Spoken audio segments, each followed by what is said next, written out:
स्वागत आहे तुमचं आपलं चॅनल सुचित्राज होम किचनमध्ये। आजची रेसिपी आहे नाचणीचा शिरा। चॅनलवर जर नवीन असाल तर चॅनलला प्लीज लाईक शेअर सबस्क्राईब जरूर करा। नाचणीचा शिरा बनवण्यासाठी इथे आपण 1 वाटी नाचणीचे पीठ घेतले आहे। खिसून घेतलेला गूळ घेतला आहे। 1 वाटी साजूक तूप घेतले आहे। चिरून घेतलेले सुके मेवे घेतले आहेत। तसेच विलायची पावडर सुंठ पावडर घेतली आहे। गॅसची फ्लेम ऑन करून गॅसवर कढई ठेवली आहे। कढईमध्ये 1 चमचा तूप टाकले आहे। चिरून घेतलेले सुके मेवे छानसे फ्राय करून घ्यायचे आहे। सुका मेवा छानसा फ्राय करून झाल्यावर कढईमध्ये 2 चमचे तूप टाकायचे आहे। तूप गरम झाल्यावर नाचणीचे पीठ टाकायचे आहे।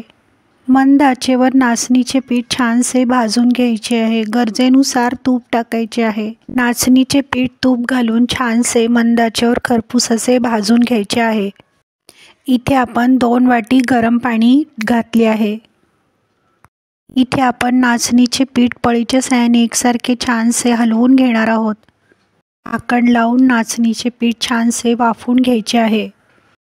नाचणीचे पीठ 1 ते 2 मिनिटे छानसे वाफवून झाल्यावर किसून घेतलेला गूळ टाकायचा आहे।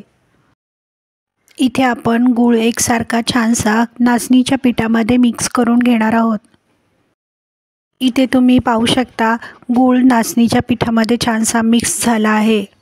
1 चमचा विलायची पावडर 1 चमचा सुंठ पावडर टाकायची आहे। फ्राय करून घेतलेले सुके मेवे टाकायचे आहेत। साहित्य एकसारखे मिक्स करून घ्यायचे आहे।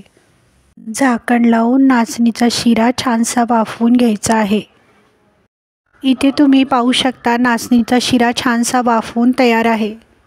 खाण्यासाठी तयार आहे नाचणीचा शिरा।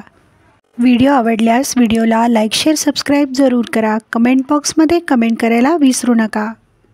पुन्हा भेटूया अशाच नवीन रेसिपीसोबत सुचित्राज होम किचनमध्ये। धन्यवाद।